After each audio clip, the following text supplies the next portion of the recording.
Eu quero falar sobre atos de pais e filhos, baseado em Atos dos Apóstolos. Diga amém. Vou precisar muito de sua atenção. Nós, assembleanos, valorizamos por demais o livro de Atos dos Apóstolos, como eu já disse ontem. Nós valorizamos a contemporaneidade dos dons. A equipe da Academia de Pregadores que está aqui, foi um prazer revê-los. É um prazer revê-los. Nós tomamos por base as experiências de Atos dos Apóstolos, porque nós acreditamos que o que aconteceu em Atos, o Espírito Santo ainda faz hoje. Amém? Nós cremos nisso, até porque Atos não tem a palavra amém. A maioria das cartas tem a palavra amém, findou. Atos não tem a palavra amém no final. E no capítulo 1 de Atos, versículo de número 1, está escrito que Lucas e Atos é o que Jesus começou a fazer. Então, se Atos não tem amém, e o versículo 1 diz que é o que Jesus começou a fazer, perceba que o versículo 1 do capítulo 1 diz que Lucas e Atos é o que Jesus começou a fazer. E quando você chega no último capítulo, não tem a palavra amém. Isso quer dizer que não acabou o que Jesus começou a fazer. O Espírito Santo continua fazendo o que Jesus começou a fazer através da igreja. Então nós cremos nisso. Nossas experiências são válidas, sim, desde que baseadas na palavra. Os sensacionistas desprezam nós pentecostais, porque nós ainda cremos na experiência, nos dons espirituais. E eu gostaria de fazer um pedido a vocês. Hoje eu ouvi 2 ricos testemunhos, e já postei na minha página, sobre o poder daquele que responde à oração da igreja. Me contaram, eles contam vários testemunhos, e eu consegui pegar 2 e postar. Nós precisamos compartilhar experiências. Onde eu estava pregando em Gaspar, anteontem, um pai me apresentou, o filho do pastor me apresentou, esqueci o nome dele, apresentou sua filhinha de 6, 7 anos. Ela ia tirar um tumor na garganta. E ela disse: pai, eu não vou fazer cirurgia, eu vou orar e Jesus vai me curar. Num certo culto, ela começou a dizer: estou vendo uma luz, estou vendo uma luz, estou vendo uma luz, e desmaiou. E quando levantou, já estava curada. Se a gente não postar essas coisas, os reformodinhas vão matar a fé pentecostal de nossos adolescentes e jovens. Vamos postar, vamos falar, vamos compartilhar, vamos divulgar. Jesus ainda faz. O Espírito Santo ainda é o Senhor da igreja. Atos é o livro do Espírito Santo. Só que alguém chega e diz: ser cheio do Espírito Santo é caráter. Sim, concordo, mas você está baseando-se em qual escritor e qual texto da Bíblia? Baseado em Efésios 5, ser cheio do Espírito Santo é caráter mesmo. Baseado no Evangelho de João, o trabalhar do Espírito Santo é salvação. Mas baseado em Atos dos Apóstolos, ser cheio do Espírito Santo é se deixar envolver pelos dons espirituais, é falar em novas línguas, é orar e curar os enfermos em nome de Jesus. Então depende de que ângulo, que texto da Bíblia você está querendo falar comigo. Porque João se dedica a falar do Espírito Santo operando o novo nascimento, Lucas se dedica a falar do Espírito Santo dando poder testemunhal para a igreja cumprir seu papel missionário, e Paulo se dedica a falar do Espírito Santo trabalhando no caráter da igreja. Aí, quando o Espírito Santo me salva na instrução de João, quando o Espírito Santo me enche na instrução de Lucas, e quando o Espírito Santo trabalha no meu caráter na instrução de Paulo, aí eu estou vivendo a plenitude do Espírito Santo. Mas tudo isso é um processo. Adolescentes, moças, diga comigo: processo. Fala aí, processo. Então a santificação é o processo do Espírito Santo em nós. E no dia do arrebatamento, a glorificação. Então você terá fraquezas, como todos nós temos, desânimo, vontade de desistir, mas você ainda está em processo. E a Bíblia diz: aquele que em nós começou a boa obra há de aperfeiçoá-la até aquele grande dia. Quando se fala de processo, aí você tem que lembrar da sua família. Quando se fala de processo, eu me lembro do meu pai. Eu me lembro dos pais. Quando se fala de processo, eu lembro dos filhos. Porque vocês chegaram até aqui passando por processos, estão numa nova fase que já está sendo superada. Eu gostaria que você acompanhasse comigo Atos 1, onde fala muito de pais. E Jesus fala sobre o Pai Celestial. Disse no versículo de número 4. E aqui ele vai repetir no versículo de número 7. Ou seja, temos um modelo exemplar de pai. É o nosso Pai Celestial. Todos os homens apresentavam Deus com alguns títulos. Jesus veio e apresentou Deus como Pai. Desde a oração modelo em Mateus 6, Jesus disse: quando fores orar, orareis assim. Porque costumeiramente todos oravam: ó Jeová Jireh, Jeová Nissi, Jeová Rafá, Jeová Tsidequeno, Jeová Chamar. E aí continuavam.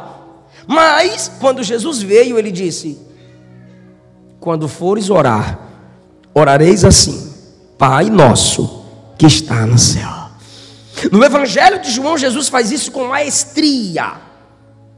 Eles não conheciam Deus como Pai. Então Jesus vem no capítulo número 2 e diz: esta casa é a casa de meu Pai.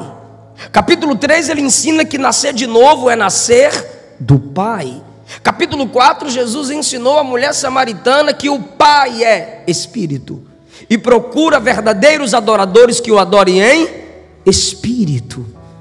Em João, capítulo de número 11, antes de ressuscitar Lázaro, ele disse: Pai, eu sei que sempre me ouves, mas eu estou fazendo isso por causa dessa multidão. Lázaro, vem para fora. Capítulo de número 12, ele disse: Pai, glorifica teu nome. E o Pai respondeu: eu já o glorifiquei e o glorificarei ainda mais. Capítulo de número 13, ele fala que o Pai o enviou para servir. Capítulo de número 14, não se turbe o vosso. Crede em Deus, crede também em mim, na casa de meu há muitas moradas. Capítulo 15, ele disse: eu sou a videira verdadeira e o meu é o lavrador. Capítulo 16, ele disse: não vos deixarei órfãos, eu rogarei e ele vos enviará outro. Aí quando chega no capítulo 17, ele diz assim: Pai, eu revelei aos homens o nome que eles não conheciam. Que nome é esse? Pai. Independente dos erros de seus pais, independente da falha de seus pais, independente do abandono que você sofreu dos seus pais, há um Pai que você pode contar com ele. Ainda disse Davi que meu pai e minha mãe me abandonem, o meu Deus jamais me abandonará. Se você está longe da casa de pai, volta para a casa do papai e deixa ele te tratar como filho. E nós temos historicamente no capítulo 1 outros pais e filhos. Eu vou falar sobre atos de filhos e pais. Versículo de número 5. João na verdade batizou com água. Vou pedir muito para você falar comigo. Diga João. Ok. No versículo de número 22, mais uma vez se cita João, começando no batismo de João. Aqui nós temos um filho nascido por causa de um milagre. Adolescentes, fiquem comigo por favor. Quem de vocês aqui já ouviu seus pais dizerem ou testemunharem a alguém que seu nascimento foi complicado, ou você sabe que você nasceu por um milagre, ou tem pais aqui que sabem que seus filhos são milagres? Adolescentes, quantos adolescentes que são milagres? Pais, que seus filhos são milagres. Ali está a irmã. Tem mais alguém? Tem lá no YouTube, tá? Assiste eu e minha esposa lá. Meu bebê milagre, meu lindo presente. Alguém sabe, tá fraquinho ainda, né? Mas assiste lá que vai bombar. Então, o meu filho é um milagre. Eu não podia engravidar minha esposa, uma doença varicocele, tive que fazer cirurgia. E o doutor disse, faça cirurgia, mas não terá garantia nenhuma. E ela só engravidará 1 ano e meio depois. A minha esposa tinha o útero virado para trás. Jesus colocou o útero dela no lugar. Quando ela descobriu que estava grávida, já tinha 2 meses. Mas quando descobriu que estava 2 meses de grávida, tinha um mioma no útero. Então não podia tentar tirar o mioma por causa da criança que lá estava. Perdemos uma criança tempo atrás, com a minha esposa com 6 semanas de grávida. Mas Deus usou uma criança, Aninha, filha do Edivaldo, evangelista Edivaldo, cidade Jardim Paulista, interior de Goiás. Aninha estava orando, e quando eu e minha esposa passamos pelo corredor, ela nos chamou em lágrimas, ela chorava, ela pranteava, ela soluçava de chorar. E ela disse, titia, a senhora está grávida, mas não é, a senhora está grávida, mas não é esse, é outro. Foi esse que a Luana perdeu. E agora nasceu o Eliseu filho. É lindo mesmo. No tempo que João nasceu, Isabel e Zacarias eram avançados em idade. Isabel não podia gerar. Mas quando o anjo desceu a Maria para falar do nascimento de Jesus, o anjo disse, ela já está no 6º mês. E Herodes matava seus filhos, com medo de ser traído, com medo de ter o trono roubado.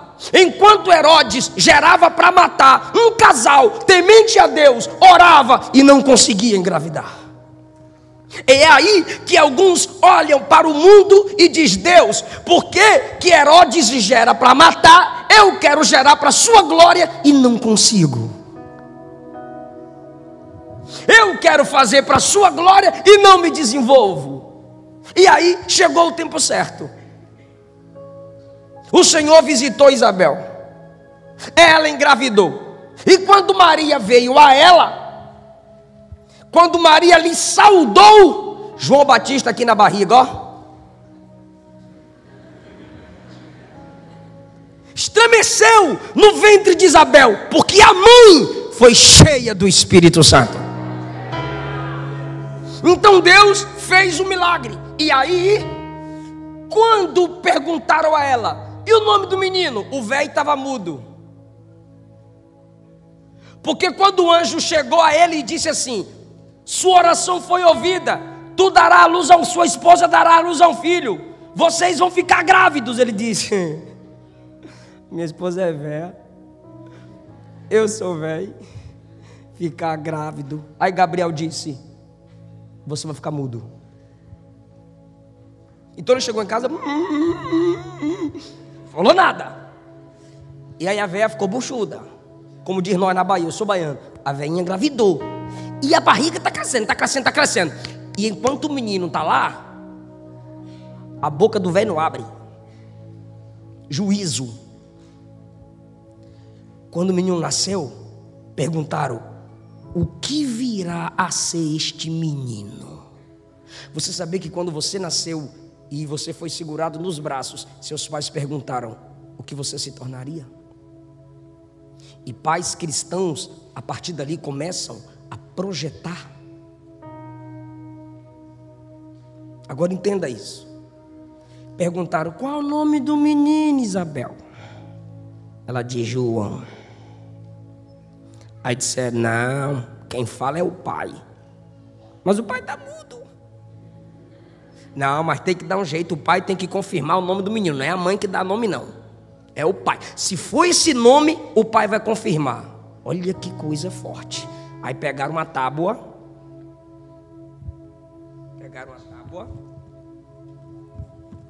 Uma cartinha que mandaram para Luana. Eu não leio não, Luana lê tudo. Leio nada. Por dentro e por fora, irmão, é muita coisa. Ela gosta. Aí pegaram a madeira, Pegaram a madeira e deram a Zacarias. Olha o nome do menino. Aí o velho. Aí quando mostraram qual era o nome? João. Não gosta não, né? Não crê não, né?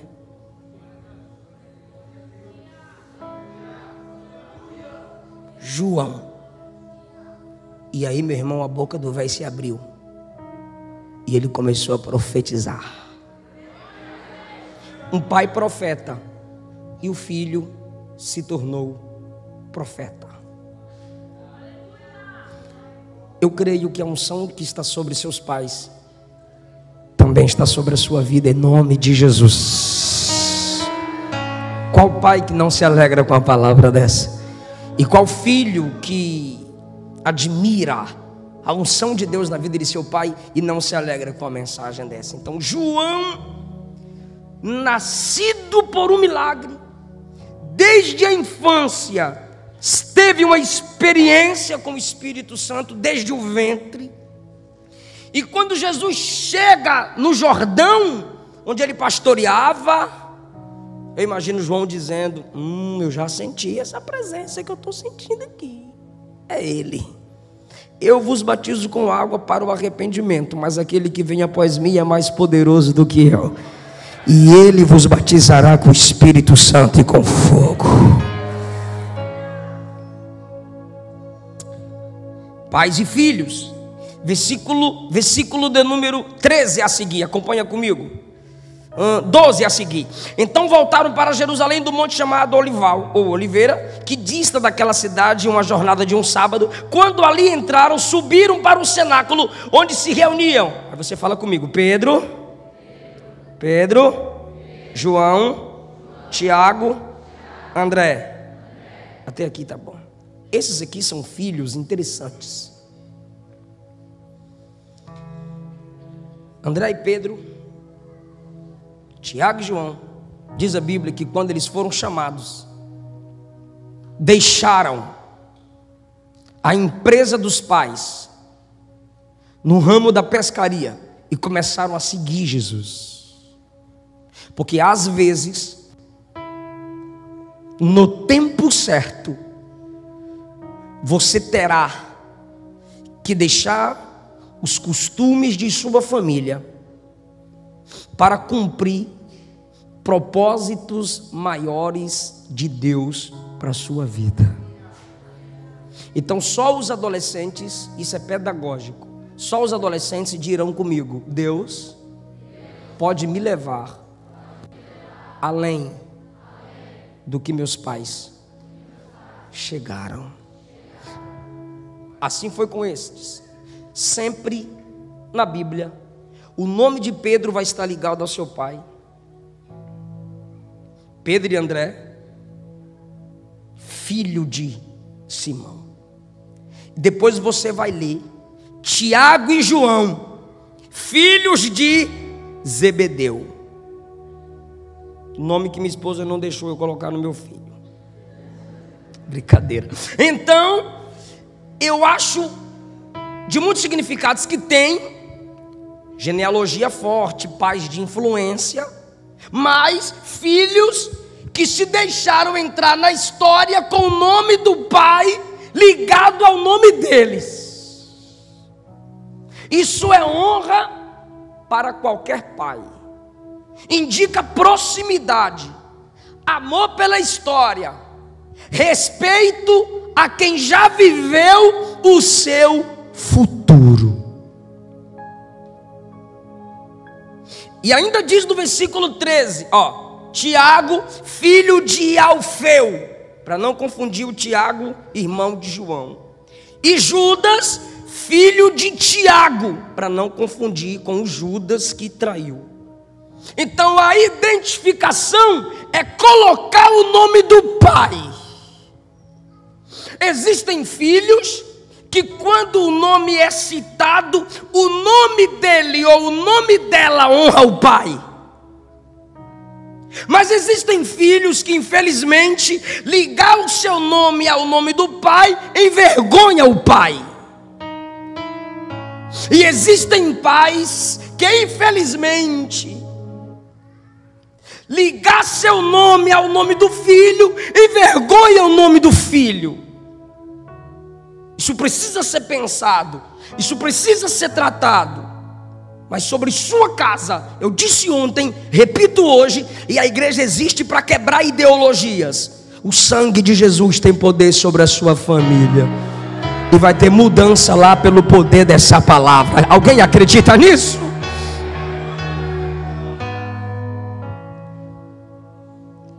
Pais e filhos. Atos de pais e filhos, ou pais e filhos em Atos. Continue comigo, versículo de número 14. Todos estes, que são os discípulos, perseveraram unânimes em oração. Gostei, põe o versículo aí. Com as mulheres, com Maria, mãe de Jesus, e com os irmãos dele. Vou perguntar, dele quem? Dele quem? Jesus, tem que ser bom de português nessa hora. Dele quem? Diga Jesus. Os irmãos de Jesus de joelhos. Isso é milagre. Eu repito, isso é milagre. Eu repito até toda a glória, isso é milagre. Por que, pastor, milagre? Porque você lê João capítulo 7, está escrito que os irmãos de Jesus não acreditavam nele.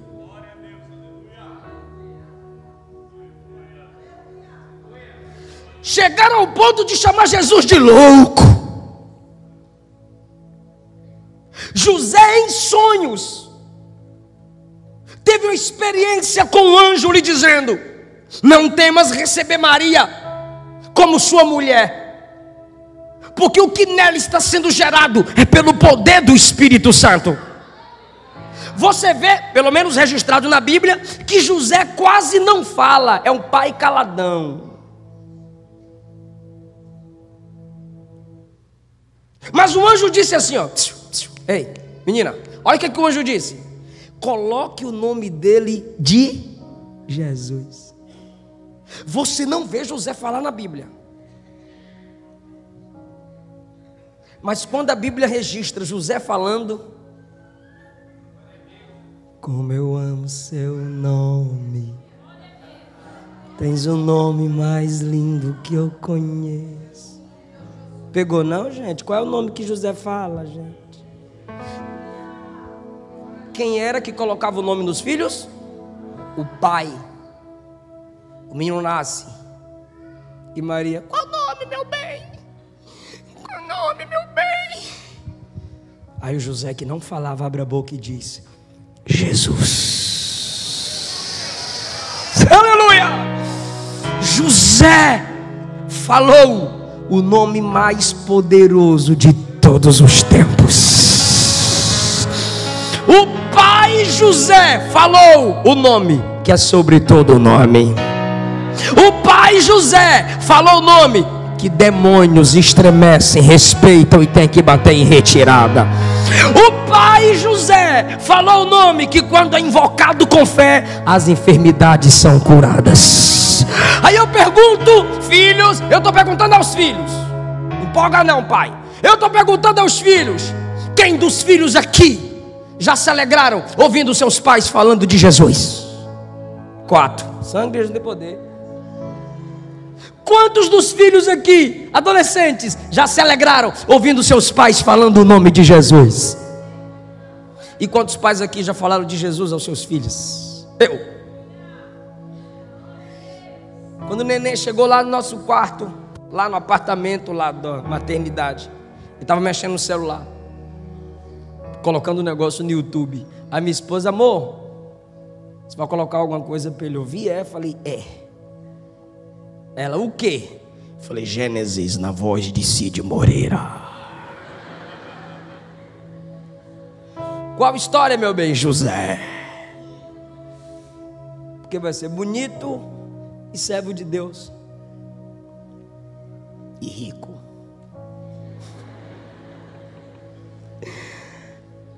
Falemos como pai o nome de Jesus. Como pais, o nome de Jesus.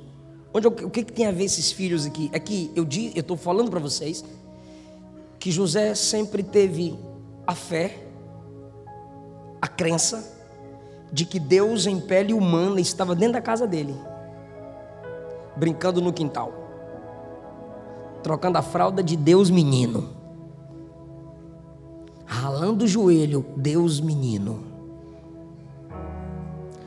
Todo homem quis ser rei, todo rei quis ser imperador, e os imperadores quiseram ser Deus.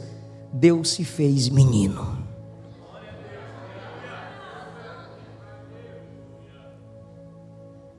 E na idade de vocês, 12 anos. Aí tem uns que dizem, eu tenho 12, vou fazer 13. Quantos anos você tem? Vou fazer 14. Aí quando chegar no 18, passa rapidinho, tá? Lá de ser bestalhada, fica calma. Ele está no templo, conversando com doutores. Ah, pastor, mas era Jesus, totalmente criança. Conversando com doutores, fazendo-lhe perguntas. E adolescentes sabem perguntar, irmão. Fazendo-lhes perguntas e respondendo-lhes. 3 dias ficou lá. Quando eu tinha 5 anos de idade, igual o Israel disse hoje que ele é igrejeiro. Quando eu tinha 5 anos de idade, nesse dia eu completei. Eu cheguei na igreja, na escola dominical, antes do porteiro. O que você quer aqui, Eliseu? Vim buscar meu presente, que manhinha falou que Jesus dá presente. E sabe o que foi o presente que eu pedi? Me batiza com o Espírito Santo. Fui batizado e falo em línguas até hoje.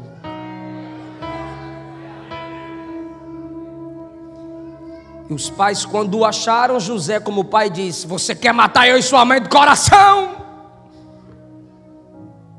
Aí Jesus diz, olha o que Jesus diz: não sabíeis vós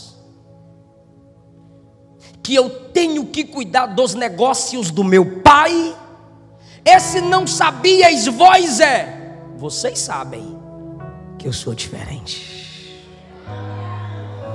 É uma pergunta retórica. Aí você diz: pastor, isso foi orgulho? Foi não. Está escrito aqui, ó.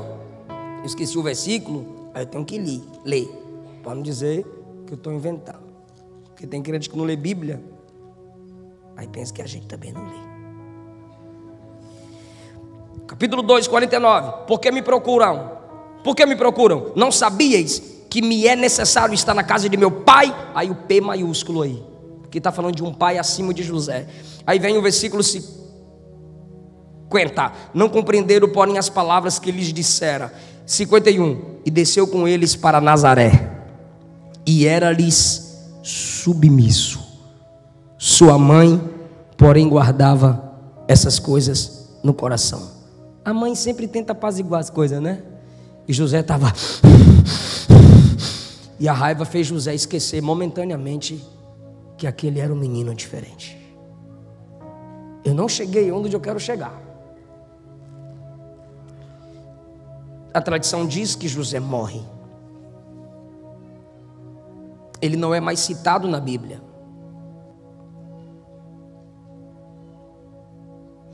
E na cruz Maria está sozinha ao pé da cruz. E Jesus, vendo a solidão da mãe, Jesus olha para João e diz: eis aí a tua mãe. Mulher, eis aí o teu filho. Está aqui. Quem? João. Aonde? Aqui. Em Atos 1. De joelho. O que tem a ver, pastor? Tudo. João vai adotar Maria como mãe. E Maria adotar João como filho. Pastor, a minha vida, pastor, é uma luta. Eu fui adotado, eu fui adotada. Sortuda. Sortudo. Deus tem um grande projeto com você. Algo lindo da parte de Deus para acontecer através da sua vida. Deus é soberano, está no controle da sua vida. E na cruz, um filho é adotado, tão quanto uma mãe. Então você não foi simplesmente adotado, você também adotou esse homem e essa mulher como seus pais. Onde a igreja se desenvolve, a orfandade não permanecerá, entristecendo vidas, encolhendo corações. O filho adotado é o filho do coração. A filha adotada é a filha do coração. E o amor lança fora todo medo.